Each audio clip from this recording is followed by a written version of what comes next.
Saludos, bienvenidos, introducción a los negocios, segunda semana. Ustedes, pues un servidor Miguel Tejada Col. Mi correo es miguel.tejada@intec.edu.do. A sus órdenes.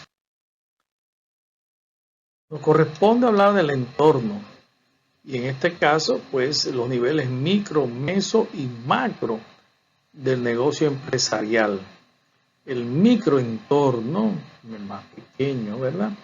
Pues es aquel que incluye los elementos que afectan directamente a la empresa y sobre los que ésta también influye.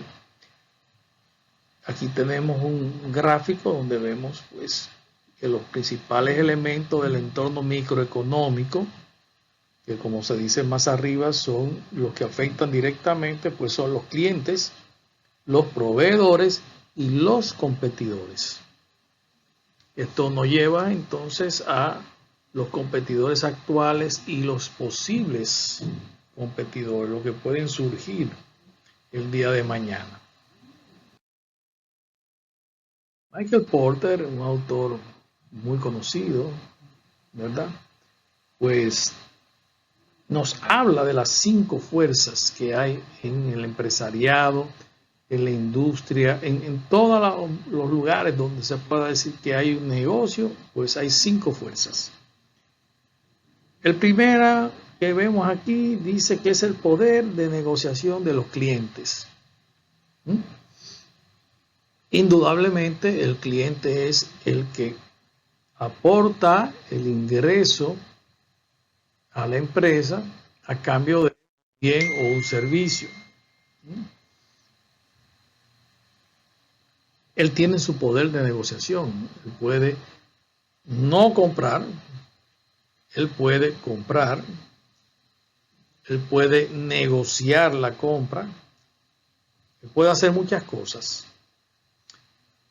Luego, en el centro está la rivalidad entre las empresas. Las empresas están compitiendo. O sea, no es un entorno en el cual hay una sola empresa, o sea, un monopolio. Hay más de una empresa que están compitiendo por los clientes, precisamente.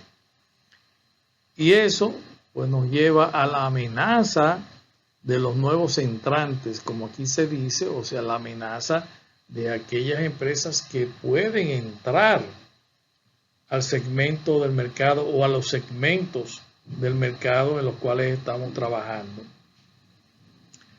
También tenemos a los proveedores que tienen un gran poder de negociación. Es una fuerza que hay que tomarla en consideración. El proveedor es el que nos suministra la materia prima para nuestro producto. Entonces dependemos claramente de los proveedores para nosotros poder ciertamente ofrecer y asegurar nuestra participación en el mercado. Y también la quinta fuerza es la amenaza de los productos sustitutos. Para cada producto que hay en el mercado se calcula que hay por lo menos un sustituto de igual, mejor o peor calidad que el suyo. Entonces, cuando nosotros nos vamos a ver, nosotros nos sentamos a estudiar las 5 fuerzas que nos provee Porter en nuestro entorno en el cual estamos compitiendo, pues esto nos sirve mucho, porque vamos a conocer los puntos débiles y fuertes de la empresa. La competencia actual es una de las fuerzas, ¿verdad?, que tenemos. Toda empresa tiene su competencia. Entonces, la competencia actual es la capacidad de la empresa para competir en los mercados con las demás empresas. Y eso va a depender de su tamaño, de los recursos financieros y del número de empresas con las que deba competir. Eso es muy importante tenerlo en cuenta. Y aquí vemos unos cuadros donde nos dice, bueno, que si la empresa es de mayor tamaño que mi competidor, mi empresa tiene más recursos, la de ellos tiene más recursos, hay más posibilidades de mantenerse en el mercado.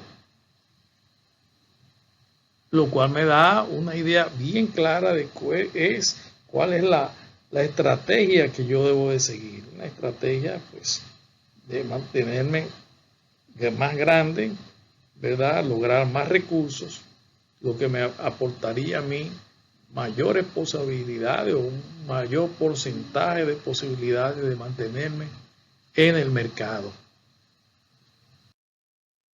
La concentración empresarial. Esto se refiere a los mercados, las empresas que forman el mercado y el poder que tienen las empresas que lo forman. Aquí tenemos dos conceptos: el mercado concentrado, que es aquel en el que las pocas empresas acaparan la mayor cuota del mercado frente a otras que no tienen más que una pequeña porción. Son las que tienen vocación de desaparecer, por cierto. Es un trabajo de la gerencia ver cuántas empresas concentran entre el 80 y el 100% de las ventas totales del sector.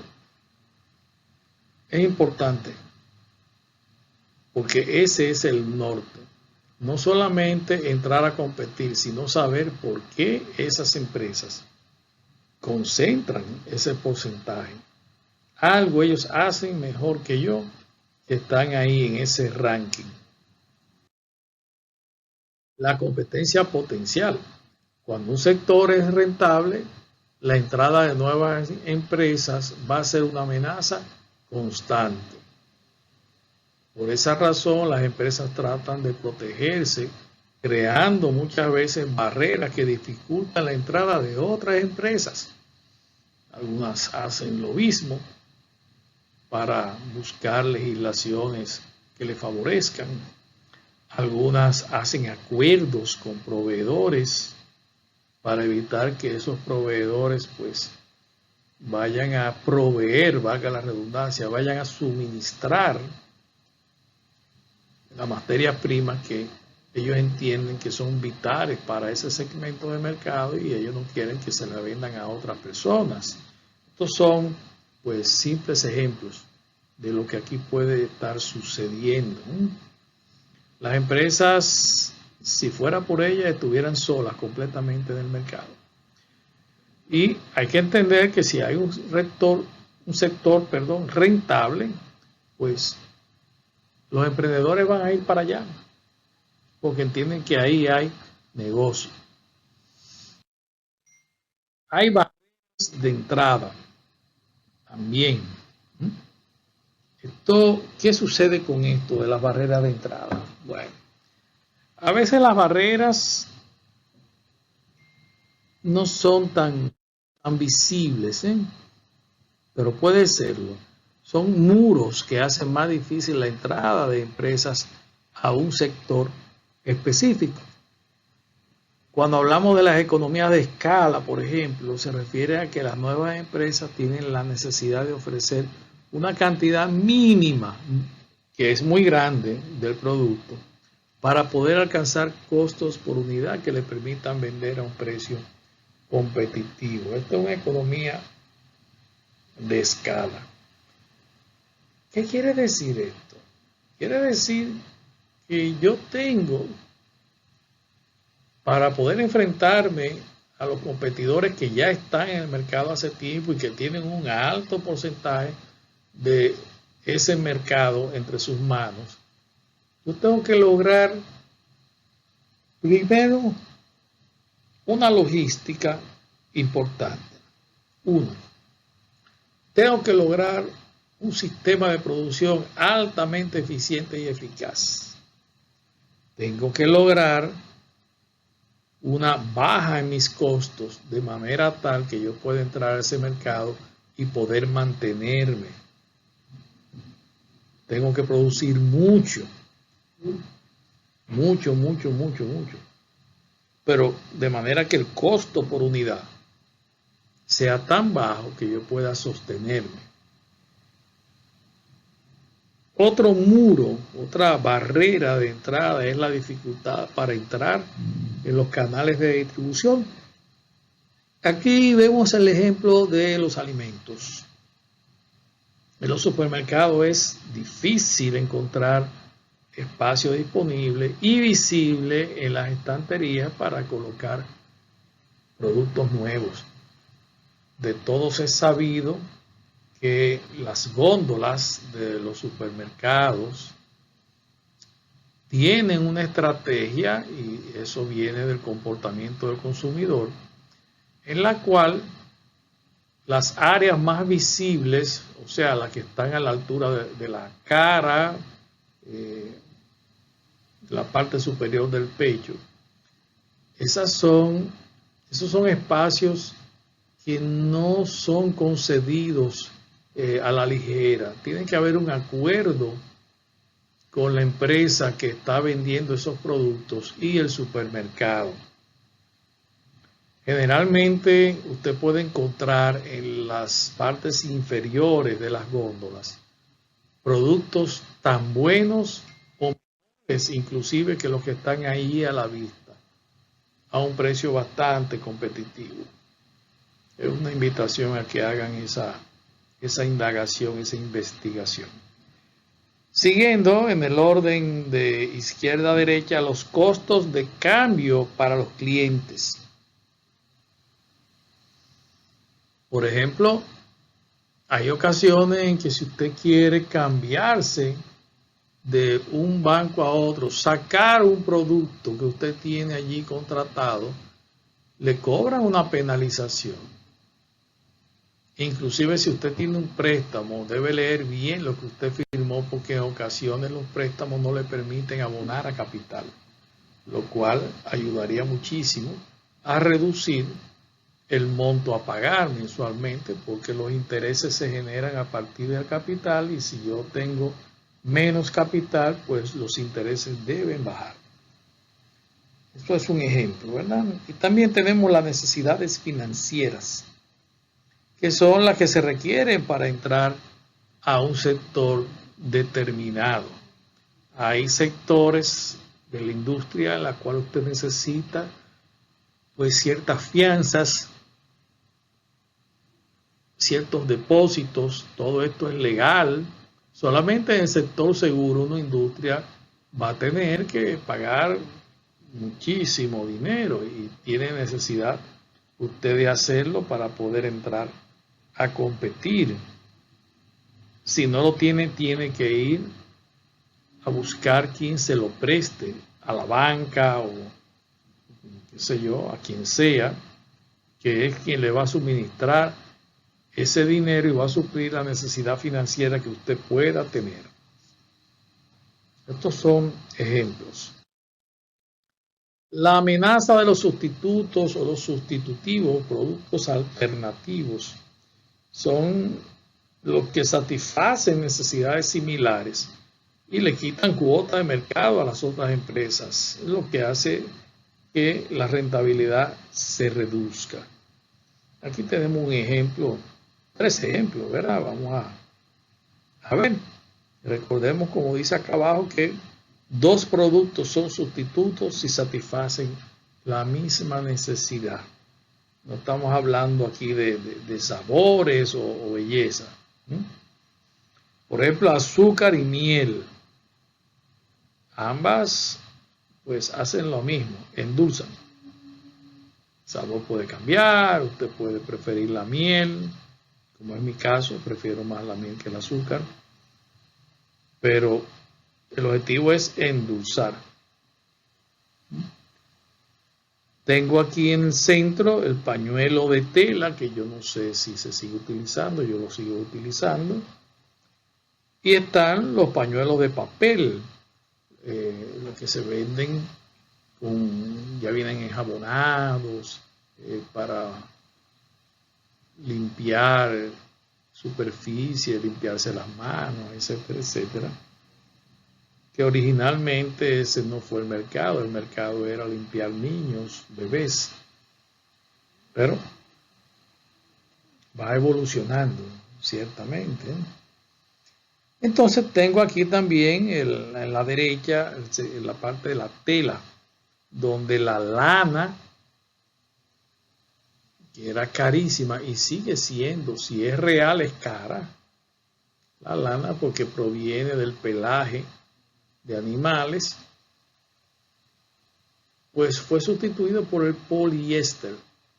El poliéster es una mezcla mayoritariamente de plástico, son unas telas de plástico, en su mayor parte, no completamente, ¿no?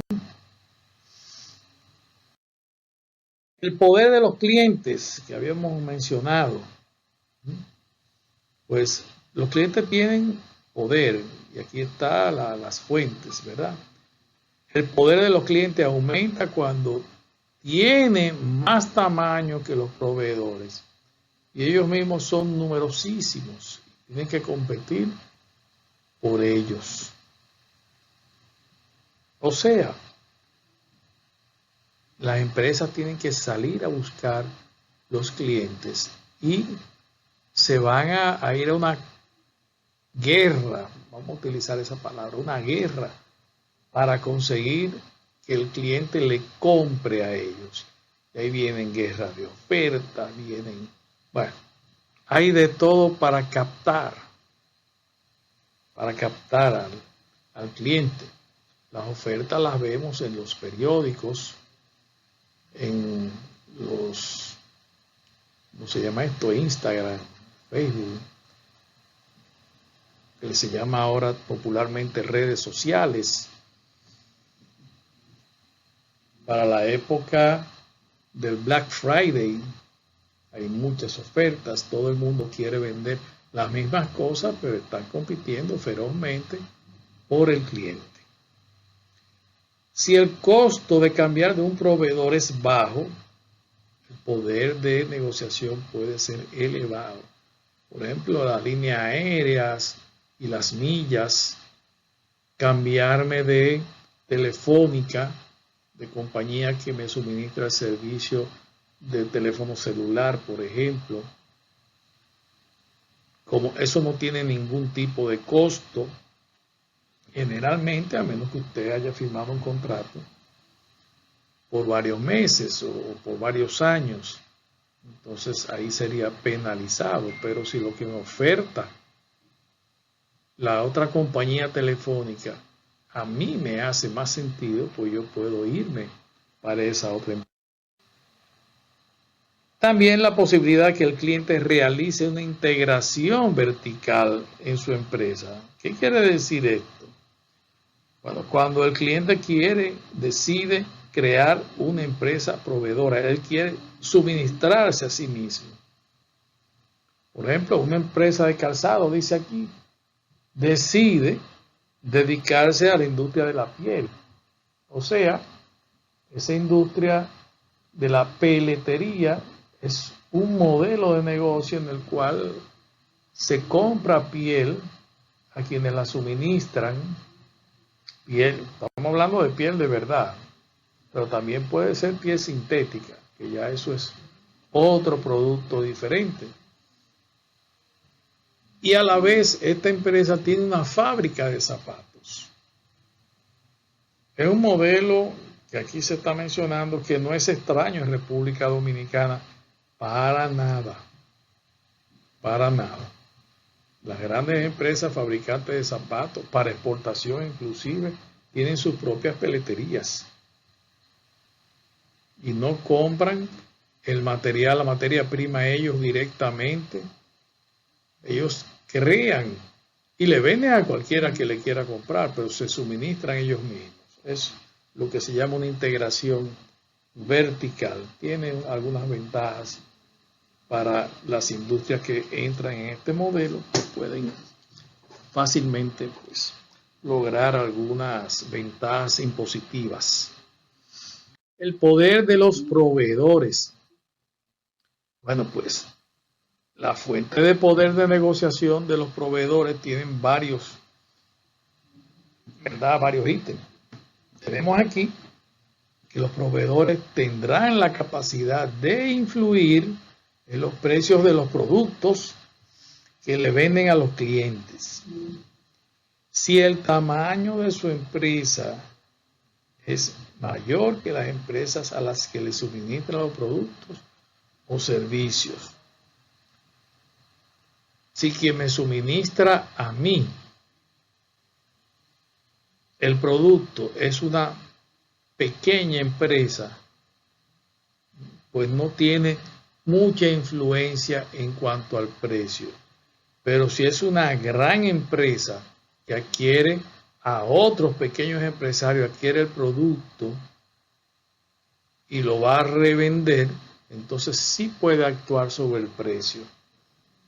Las empresas que suministran, supongamos, de aguacate o palta, como le llaman en otros lugares, a los supermercados, si es una empresa que hace eso, esa empresa difícilmente tenga, para no decir imposible, tenga el monopolio de todos los árboles de aguacate.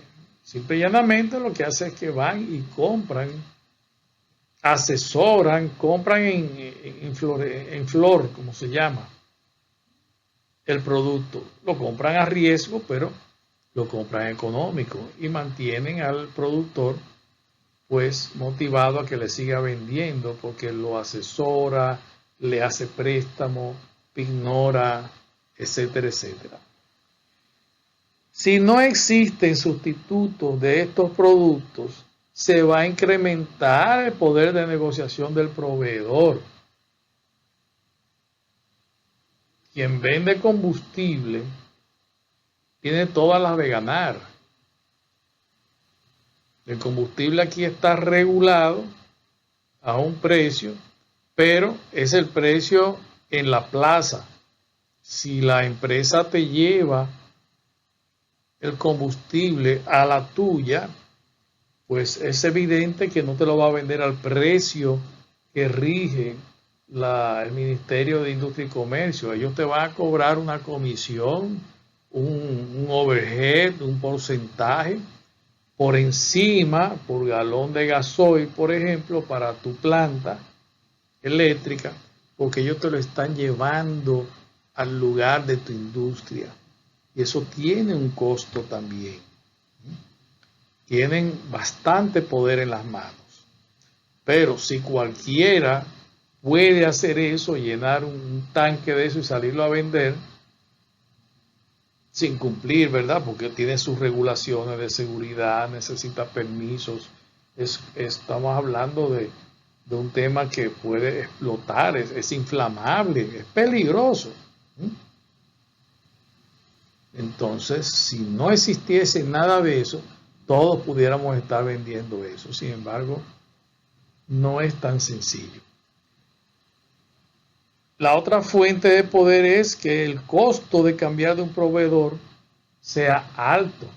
Le conviene a la empresa que usted se lo piense antes de dejarlo a él como proveedor para irse con otro proveedor. Porque le va a costar mucho a esa empresa que está dejando de comprar a este proveedor. Va a depender del segmento de mercado, el tipo de industria, se puede encontrar pues estas dificultades. Y otra fuente de poder última que aquí vamos a ver es cuando el proveedor amenaza con llevar a cabo una integración vertical hacia adelante. O sea, distribuir el producto directamente al consumidor final. Eso es peligrosísimo. ¿Por qué? Porque claro está, esta empresa que está vendiéndole, vamos a poner una empresa licorera o una empresa que vende refrescos. Si esa empresa deja de venderle o amenaza a los mayoristas, almacenistas, a los minoristas que conocemos como colmado, a los drinks, le dice, mire, yo no voy a bregar con ustedes, yo voy a vender directamente mi producto. y ellos abren sus propias tiendas y venden al precio normal, se le incrementa el beneficio a ellos porque ellos están vendiendo directo al público, que si está acostumbrado a comprar a 10 el producto en un colmado, pero para ese colmado vender eso a 10 debe haberlo comprado a 7. Estoy inventando, ¿eh? Y se lo compró a un mayorista que lo vendió a 5 o lo compró a 5. La empresa que lo produce le sale a 2. Se lo vendo a 5 a un almacenista. El almacenista se lo vende a 7 a un minorista. Y ese minorista se lo da al público en 10. Yo me salto todo eso y empiezo a vender a 10. Entonces salto de 2, el precio que yo vendo, a 10. Incremento mis beneficios, los míos, y puedo causarle un gran problema a las demás empresas que necesitan mi producto para lograr crear más riqueza. Esa es una amenaza ciertamente complicada, muy complicada. El mesoentorno, pues es, meso quiere decir medio, ¿verdad? Empezamos por el micro, ahora vamos por el medio, el entorno regional. Pues este incluye los componentes que afectan a la competitividad de los sectores que se localizan en un renglón, en una localidad, en una ciudad, en una provincia, qué sé yo, como vayamos a definirlo. Entre esto están las infraestructuras, el acceso a las materias primas que se necesitan para el sector o la existencia de organismos o empresas de apoyo al mismo. Y aquí estamos viendo este cuadro de aquí abajo donde me habla de infraestructura versus materia prima. Es una elección que debe hacer el empresario. Yo debo saber qué yo necesito para producir y si hay una estructura mínima, que es lo que se llama infraestructura, instalada, que me va a suministrar, ¿verdad? Y va a cumplir con los requerimientos que yo necesito. Por eso vemos aquí, pues sobre todo fuentes de energía eólica, etcétera, etcétera. ¿Por qué? Bueno, porque la mayoría de la, vamos a decirlo así, la plaza productora, ¿verdad?, necesita energía. Si yo lo que tengo es sembrado 1.000.000 de tareas de arroz, qué sé yo, yo no necesito tanta energía. Necesito mover mis tractores, sembradoras, pero gran parte de lo que yo necesito es personas que vayan a recoger esto, o si logro automatizar la cosecha de esto, pues magnífico. Mientras más automatizo, menos personal debo de utilizar, pero mientras más automatizo, mayor dependencia tengo de las infraestructuras mínimas. Necesito combustible, necesito electricidad, qué sé yo. No es el sol lo que yo necesito y abono para la tierra. Y esto es válido para cualquier segmento, ¿verdad?, de la industria. Me quedé con la siembra de aguacate o qué sé yo, algo por ahí. Las materias primas son mucho más que eso, ¿no?, aparte del sol. Petróleo, etcétera, etcétera. Los sectores y las empresas que forman esta parte media, ¿verdad?, tienden a concentrarse geográficamente en regiones específicas y en localidades dentro de los países, formando lo que se llama el clúster o agrupamientos empresariales. Clúster es una agrupación de empresas e instituciones relacionadas entre sí que pertenecen a un mismo sector o segmento de mercado que se encuentra próximas geográficamente y que colaboran para ser más competitivos o competitivas. Vamos a ver ejemplos de clústeres en República Dominicana. Esto es una lista no necesariamente definitiva, pero tenemos clúster de confección de Santiago, el clúster del mueble, esos son todos los que fabrican muebles, el clúster del mango, Promango o Maní, Peravia, el conjunto productivo del aguacate, el de la piña, los clústeres ecoturísticos de Barahona, por ejemplo. Hay un clúster de hortofrutícola en La Vega. También lo hay de café. Hay clúster turístico en el país entero. Aquí hay varios: Jarabacoa, Samaná, Santo Domingo, La Altagracia, Higüey, por ahí. Puerto Plata, que aparte de turístico también es cultural. Está el clúster ecológico y turístico de Constanza. Aquí seguimos viendo clúster turístico de Romana, Valladolid, Pedernales. Pero también observemos que la mayoría de estos clústeres tienen que ver con el mundo agrícola, con la agronomía. Estamos hablando de productos orgánicos como el cacao. Aquí se menciona el clúster de los cacaocultores de Monteplata, el casabe de Monción, invernadero de Jarabacoa, el clúster de los vegetales de Constanza. Hay un clúster de macadamia, una fruta que ni siquiera de por aquí es. Hay clústeres de muebles forestal, o sea, son unos clústeres de empresas que están sembrando lo que le llaman fincas energéticas, sobre todo de acacia, una acacia muy específica, que tiene un crecimiento rapidísimo y esa madera se utiliza para muchas cosas, entre ellos para muebles. Está el clúster de la yuca y el casabe también. Hay un conjunto productivo del banano o el guineo, como le conocemos. El clúster de la construcción y vivienda y el clúster de los invernaderos. Ese es en términos generales. Esta es una lista extraída del Consejo Nacional de Competitividad. No pretende ser única ni exclusiva. Ahí puede haber mucho más todavía. No creo que haya menos clústeres.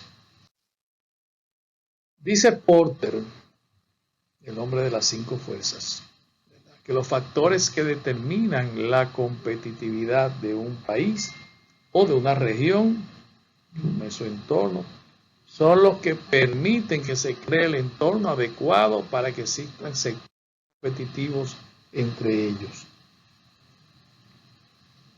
Y aquí vemos pues los factores. Los inputs, las condiciones de estos factores, el contexto para la estrategia y rivalidad de las empresas entre sí, las condiciones de la demanda también, y los sectores afines y auxiliares. El mejor ejemplo que podemos tomar para esto último, que también tiene, todo lo demás está incluido, pero por ejemplo, es conocido de todos nosotros que Punta Cana, como región, ha concentrado un altísimo número de empresas dedicadas a la hotelería y al turismo también en general, pero sobre todo hotelería. Pero nos hemos puesto a pensar cómo funciona esta gente. Esta gente necesita energía eléctrica. Hubo que constituir una empresa que les suministra a ellos energía eléctrica constante. Creo que ellos mismos son socios de la zona y eso, pero vamos, tienen su propio suministro. Pero ellos necesitan, aparte de eso, ellos necesitan alimentos. Entonces, hay una enorme industria agropecuaria en este caso, que está dedicada a producir alimentos lo más orgánico posible o con los niveles más bajos de toxicidad que esas empresas les exigen, y están produciendo vegetales, están produciendo carne para vendérsela a ese segmento del mercado que se llama el turismo o la hotelería, por ejemplo. También está la parte que tiene que ver con las capacitaciones. Ese es un personal que no nació ya genio y que sabe lo que hay que hacer. Ese es un personal que hay que capacitarlo, tienen que aprender las habilidades que se requieran en esa parte del país, en este caso, en ese sector hotelero. Fíjense cómo ya el tema no son los hoteles. Ahora el tema es que esos hoteles tienen habitaciones, tienen lencería, tienen telas, tienen sábanas, almohadas. Alguien se la debe de suministrar. Esas habitaciones tienen aire acondicionado. Deben haber técnicos calificados para eso, electricistas. Tienen bares, por lo tanto hay que formar los bartenders. Alguien está fabricando lo que allí se vende, porque no solamente estamos hablando de ron, estamos hablando de licores, muchísimas combinaciones que hacen los bartenders. También tienen piscinas, se necesita cloro para purificar aquello, se necesitan filtros, o sea, es complejo. Nosotros vamos allí a un resort, todo incluido, y simplemente hacemos lo que fuimos a hacer, a disfrutar de ese día, esos 2 días que vamos a estar allí. Pero si nos podemos observar ya con el ojo crítico, pues del administrador, del gerente, empezamos a ver que para suministrarnos esa promesa que fue lo que nos vendieron ese fin de semana, esas 2 noches o esa noche, se me olvidaba la discoteca, la gente de animación también, etcétera, etcétera. Para ellos cumplir con eso, ellos tienen que hacer muchas cosas. Tienen artistas, bailarines, tienen espectáculos, algunos tienen una especie de nursery donde usted puede dejar su muchacho y ellos lo entretienen. Tienen gimnasio con instructores, saunas, qué sé yo qué, hay de todo. Ese es un mundo, pero eso no aparece así del aire como la magia. ¿Okay? Esos son los sectores afines y auxiliares. Las universidades, algunas tienen carreras dedicadas a la hotelería y al turismo, específicamente porque ese es un mercado muy especial. Continuamos. Vemos aquí los inputs, siguiendo esa rueda. Yo me excedí y me fui adelante, pero vamos a ver esto. Los inputs hacen referencia a la disponibilidad en la región o en el país del factor productivo que se necesita para ser competitivo. ¿Cuáles son esos factores? La mano de obra especializada. Un camarero no aparece de repente, yo quiero ser camarero y yo empiezo a servir trago y a servir comida. Eso requiere un entrenamiento. Por ejemplo, un mecánico. Eso no es así de sencillo. ¿Quién me va a reparar una planta eléctrica o un coche, un carro? Tiene que ser alguien con cierta capacitación, una mano de obra especializada. También se requiere el capital. El dinero es que lo mueve. Y la infraestructura de información científica y tecnológica, que yo no mencioné ahorita, la parte de la tecnología, sistemas informáticos, equipos informáticos, redes inalámbricas, alámbricas, etcétera, etcétera, para dar soporte a todo el sistema administrativo y de ventas y de compras y todo esto. Aquí nos pone que en los clústeres, por ejemplo, se suele concentrar mano de obra especializada en el sector o sectores que lo forman. Por lo que si una nueva empresa se quiere introducir en esa zona, no debería tener problemas para conseguir trabajadores especializados. Si yo quisiera, por ejemplo ahora, yo consiguiera los recursos para comprarme una tierra y montar un invernadero en Rancho Arriba, Dios me oiga, yo no tendría problema para encontrar lo que se necesita. Yo no tendría problema para comprar pues el plástico para crear la condición de humedad interna. Yo no necesitaría importar de Centroamérica o de Japón, qué sé yo de dónde, empleados que sepan trabajar esto.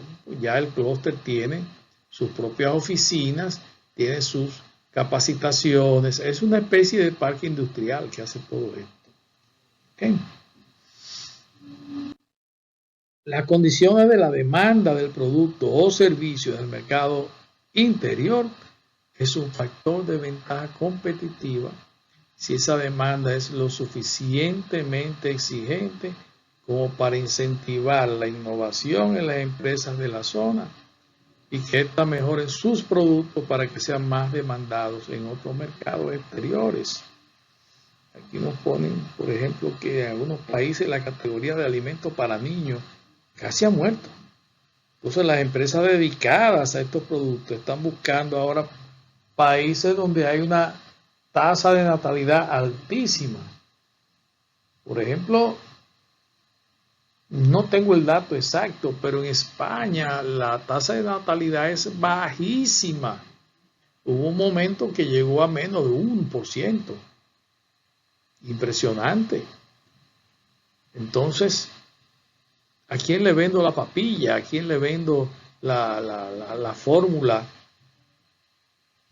Tengo que mirar otro sitio. ¿Dónde? Bueno, mira, en República Dominicana el 25% de los partos son de extranjeras, ¿verdad? Que se embarazan a los 3 meses del parto, ya están embarazadas otra vez. Y hay un reciclamiento de muchachos. Esos muchachos van a consumir, pues, Pampers, por decir algo. Pampers, que conste, es un término que ya es genérico, pero realmente es una marca. Que fue de las primeras que salió y se generalizó la marca como el artículo en sí misma. Entonces, si de repente ese segmento de mercado encuentra, supóngase, la fábrica principal de ese asunto, esa gente tiene que estar buscando y examinando eso. Fíjese qué cosas debe tener un gerente en su cabeza. ¿Qué producto es que yo tengo? ¿Quién lo consume? ¿Dónde se están dando las condiciones para que esto se consuma? Porque no es solamente vender fórmula nutritiva de, ¿verdad?, sustituta de la leche materna, que no existe, eso es un cuento. ¿Dónde yo encuentro eso? ¿Quién me lo va a comprar? En un país donde la natalidad es ultra baja, yo no voy a perder mi tiempo ahí. Ahora, ¿dónde es alta la tasa de natalidad? En el país ABC, oye, para allá voy yo, porque ahí es que yo voy a vender mi producto. Hasta eso debemos estar monitoreando. Sectores afines y auxiliares, que ya yo creo que había hablado de esto, pero esto complementa. Son los proveedores, los que suministran servicios, las asociaciones sectoriales, cámaras de comercio, universidades, entre otras. Aquí nos dice que la presencia o ausencia en un país de estos sectores que sea internacionalmente competitivo va a ser una ventaja para la ubicación, pues la empresa va a contar primero con institutos de investigación y universidades que le ayuden a ser innovadores. Empresas proveedoras de materiales con las que pueden trabajar estrechamente en la elaboración de productos con más calidad, diseño y tecnología. Las instituciones públicas y privadas que se preocupen por promover el éxito de sus clústeres. El Estado es el principal interesado y es el que autoriza estos clústeres y le da, crea, fomenta legislación para apoyo del mismo, porque si hay un crecimiento de un clúster específico, es simple, va a haber más impuestos. Es lo que busca el Estado. No sé en otro país, pero aquí eso es lo que busca. La estrategia y la rivalidad de las empresas. Bueno, aquí vemos los dos grandes rivales, lo que es medio falso ya, pero ellos se convirtieron en grandes rivales. Hubo un momento que ellos dominaron el mercado, Coca-Cola y Pepsi-Cola. Por un brevísimo momento Pepsi-Cola fue superior a Coca-Cola, hasta que decidió lanzar la estrategia de ser el segundo. Así Coca-Cola se mantenía innovando, haciendo esto, aquello, para estar siempre en primer lugar, y Pepsi decidió seguirlo. Y ya. Hoy día, al día de hoy, Coca-Cola ni Pepsi-Cola son los mayores vendedores de ese tipo de productos en los Estados Unidos, por lo menos. Hay otras empresas que la han sobrepasado. Si en una ubicación hay empresas muy competitivas, innovadoras y exitosas, las que se deberían ver, ¿verdad?, incentivadas a mejorar, porque la competencia es intensa. A propósito de primeros lugares en República Dominicana, Cola Real está por encima de estas dos en cuanto a demanda. No estoy hablando de que sabor, ni empaque, ni nada por el estilo. Volumen de ventas. Venden más que cada una de ellas. No sé si con las dos juntas. El macroentorno. Hemos visto el microentorno, hemos visto el mesoentorno. Ahora vamos a ver el macroentorno. Este es el que influye, ¿verdad? Son los factores que influyen indirectamente en casi todas las empresas, independientemente del sector en el cual estén. Los principales factores son las variables económicas, las demográficas y o las sociales. Aquí vemos una listita, ¿verdad? La innovación, el factor sociocultural, político, legal, tecnológico, ambiental y económico. Vamos a ver el siguiente cuadro. Dentro de los entornos más concretos, estos son los entornos más concretos y no son estáticos, son dinámicos. Porque la empresa debe estar preparada para enfrentarse a las amenazas que pueden venir de ellos y aprovechar las oportunidades que se le ofrezcan. El principal, evidentemente, es la parte tecnológica, muy de la mano con lo económico y con lo político legal.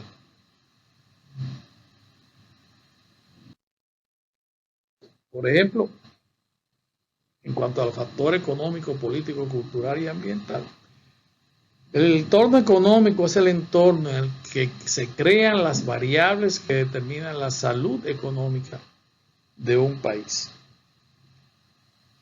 Aquí vemos un ejemplo, ¿verdad?, de qué incide en los factores económicos. Bueno, pues la tasa de desempleo. Mientras más desempleo hay, menos dinero circula en el mercado. Por lo tanto, no hay tanta riqueza. No hay crecimiento del Producto Interno Bruto y la tasa de inflación se dispara. Aquí nos dice que si el Banco Central comprueba que la inflación está aumentando, posiblemente decida subir los tipos de interés para evitar que el crecimiento de la demanda siga generando aumento de los precios. Los mecanismos que usan los bancos centrales de todas partes del mundo, subir o bajar los tipos de interés que cobran, por ejemplo, las entidades de intermediación financiera. O sea, estamos hablando básicamente de los bancos.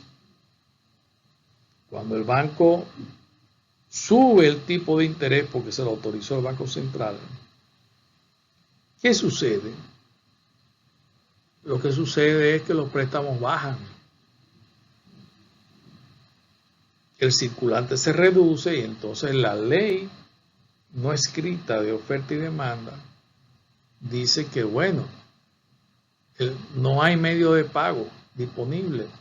Lo que tú estás vendiendo no te lo puedo comprar. Entonces, lo que tú vendes, tú le bajas el precio para poderlo vender y viceversa.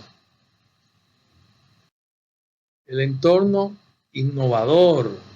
Bueno, pues aquí tenemos a un señor vuelto loco y sin idea, tirando graficaciones, ¿verdad?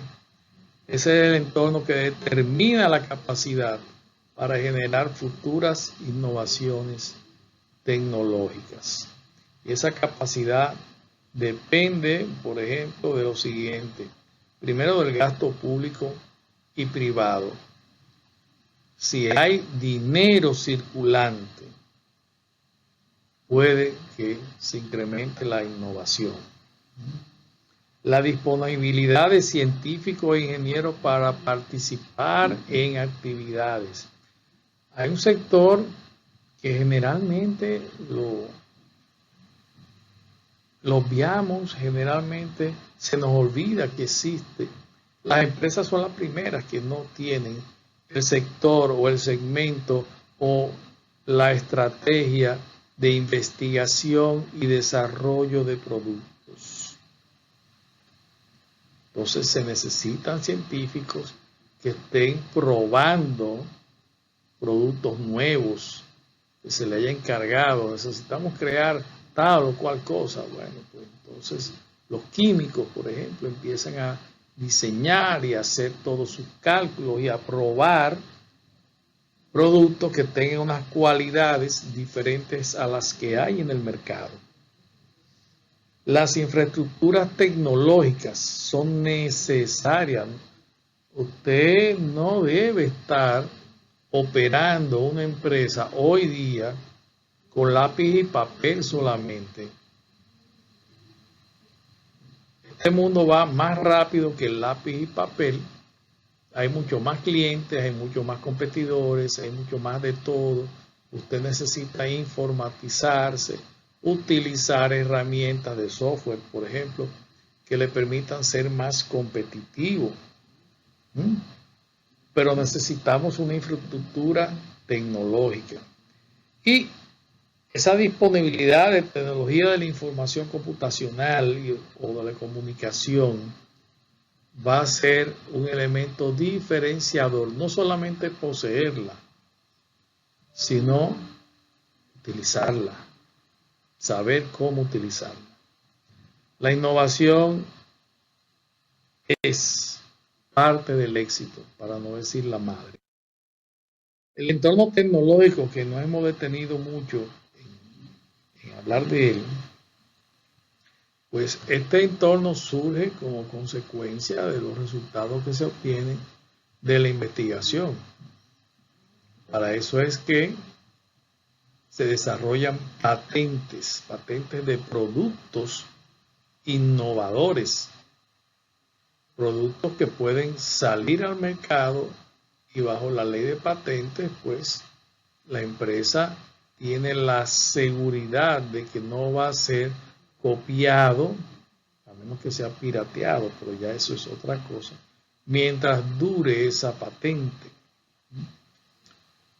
El mercado farmacéutico es un ejemplo clarísimo de esto que estamos hablando. Las farmacéuticas, las grandes farmacéuticas, invierten mucho en lo que tiene que ver con el desarrollo de nuevos productos. Esto le permite a estas empresas crear lo que ellos le llaman moléculas que producen algo en el organismo humano, en el organismo vegetal, en el organismo animal. Ellos algo hacen con eso que ellos crean mediante la investigación. Entonces, después que hacen esa inversión, ellos patentizan ese producto, lo que le garantiza 20, 30, 40 años. Yo no sé, no conozco la cantidad de tiempo que la ley les garantiza. Sí sé que la ley tiene que ver con lo que es la WTO, por ejemplo,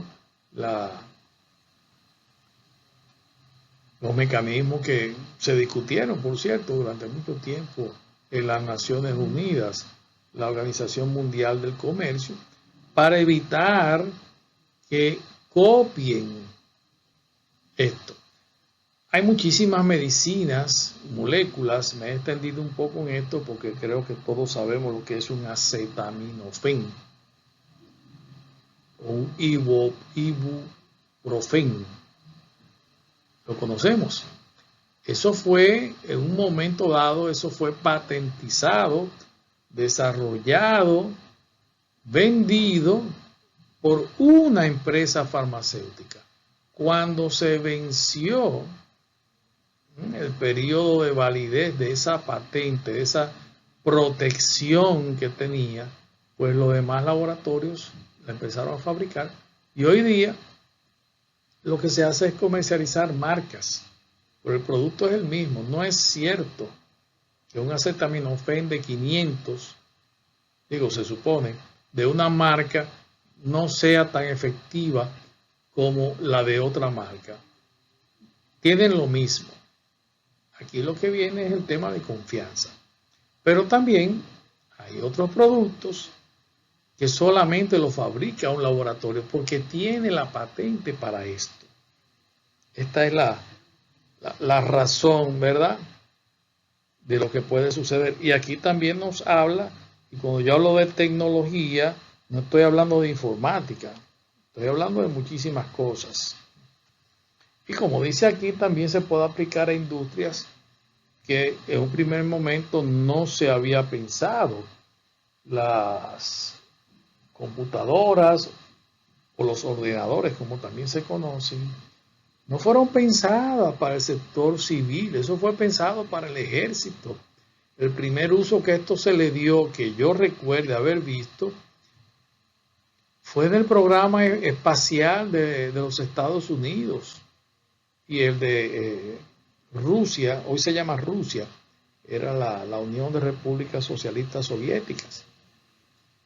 Eso no se veía en el sector público, eso no se veía en ningún lado, eso solamente lo tenían los militares y lo tenía esta gente que necesitaba desarrollar ese producto, por la razón que sea, un cohete que llegara a la luna. Allí era donde estaban las innovaciones informáticas. Y la cosa ya ha ido tan lejos que usted junta todo el centro de operaciones de la NASA con el cual ellos mandaron un hombre a la luna. Toda esa computadora la puede meter hoy día en un teléfono y sobra espacio. Así que imagínense lo que esta gente está haciendo ahora con estas innovaciones de la informática. Pero esto salió del sector militar, pasó al sector civil, entre comillas, la NASA, y luego de eso, 30 años después, es que sale oficialmente al mercado. Si usted se logra ver una película, un documental, perdón, del Apolo 11, 12, 13, usted va a ver laptops ya en esos años, en los años 68, 69, 70, hace 50 y pico de años ya habían laptops. Pero la primera laptop que salió al mercado civil, ¿verdad?, al mercado comercial, salió en los años 90, 90 y pico, 95, por allí. 20 y pico de años después, por lo menos, cuando terminé a ver, tenían ya 30 años en existencia. Continuamos y vemos ahora el entorno político legal. ¿Qué sucede con esto? Bueno, pues este es el entorno que genera las nuevas políticas y leyes que desarrollan los gobiernos. Y esto depende casi siempre de la ideología del partido que tenga el poder en ese momento. Hay leyes que regulan, por ejemplo, la competencia, que regulan el medio ambiente, que gravan con impuestos a personas, bienes o actividades, que regulan el comercio exterior, que regulan la importación. Hay leyes para todo, impuestos también. Entonces la estabilidad de los gobiernos es importante, porque entonces eso podría causar un problema, ¿verdad? Aquí dice generar incertidumbres en la inversión nacional como extranjera. La inversión extranjera directa o la IED es importantísima, pero eso va a depender de la confianza que tenga el inversionista en el país. No nos podemos tragar la propaganda de que este es el mejor país del mundo. Mentira, ni el mejor ni el peor. El capital lo que quiere es seguridad jurídica. Punto, eso es todo lo que necesita, seguridad jurídica, un clima de inversión saludable, que no le vengan a embargar sus cosas porque a mí se me ocurrió decir que el producto es malo, vienen y me embargan. O sea, son ciertas protecciones que necesita el que hace una inversión. Y eso es tanto el extranjero como el nacional. ¿Okay?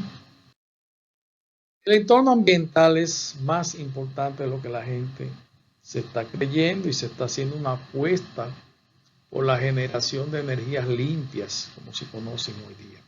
Este es el entorno que incluye las políticas en materia medioambiental que afectan al país, así como los cambios en los comportamientos de los ciudadanos, empresas y organismos respecto al medio ambiente. Falta mucho por hacer, falta mucho.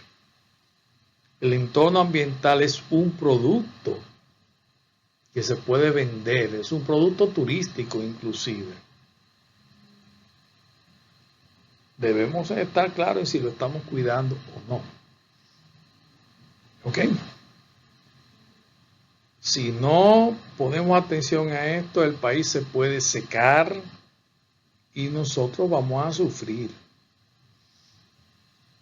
De manera que cuando los consumidores se van haciendo más sensibles al impacto medioambiental, las empresas, pues entonces tratan de subrayar, tratan de introducir en su publicidad que ellas son cuidadosas con el medio ambiente en la fabricación de sus productos. Hay consumidores que son capaces de pagar un poco más por el producto, porque de acuerdo a su creencia, eso es importante. El auge, para mencionar un producto famoso, ¿verdad? Uno o dos, el café, el cacao orgánico. Es impresionante lo que pagan algunas personas para comprar productos elaborados con cacao orgánico. Porque son personas que creen que es más beneficioso para su salud ese producto. Son personas que creen, ciertamente, que no les va a hacer daño y prefieren pagar más. Cacao orgánico nuestro se vende mucho en países que son grandes productores de chocolate. Es impresionante. Suiza es un gran productor de chocolate, pero la materia prima es de aquí, que sale para allá. Después ellos la mandan para acá y aquí la pagamos carísima. Y no le damos apoyo a los productos de chocolate dominicanos. No estoy hablando de chocolate normal para hacer chocolate de agua. Chocolate dulce para regalar, por ejemplo. Estas empresas que son cuidadosas con el medio ambiente, ellos tratan de decirle al mundo que ellos están ayudando al medio ambiente. Y aquí, por ejemplo, Nos están dando unos ejemplos, valga la redundancia. Los empaques de Nestlé, que son fáciles de reciclar, dicen ellos. El pan Bimbo, una flotilla que dice que es impulsada por el viento. Nos quieren decir que ellos no están consumiendo combustibles fósiles, nos quieren decir que ellos son carros eléctricos, qué sé yo, no sé. PepsiCo es realmente la empresa que fabrica Pepsi Cola. Ellos tienen unos programas hace muchos años de protección al medio ambiente. Lo cual llama la atención a muchas personas. El refresco más vendido en Europa es Pepsi Cola, no es Coca-Cola, Pepsi Cola. Y es precisamente por esos programas de protección al medio ambiente. Fíjese que hacer las cosas bien es rentable inclusive, le genera mayores beneficios. La cerveza Corona tiene esta promoción que dice que el plástico no pertenece al mar, porque el plástico va a dar al mar. Entonces hay países en los cuales ellos te reciben 5 botellas de plástico y te regalan una cerveza. Es una razón, ¿verdad?, para recolectar y llevársela para que nos den cervezas, ¿no? Aquí tenemos unas cuantas, no más pajillas. Aquí le decimos calimetes. McDonald's pues dejó de utilizar calimetes plásticos y en cambio está tratando de utilizarlos en papel. El papel, usted sabe que cae al agua y se devorona y no es tan dañino. El plástico no se degrada muy fácilmente, se coge miles de años. El papel no, el papel a las 2 semanas ya no queda nada, ¿no? Se diluyó. Los empaques con corazón también, ese yo no lo he visto, no le puedo hablar de él. Aeroméxico tiene esa promoción de vuelos verdes.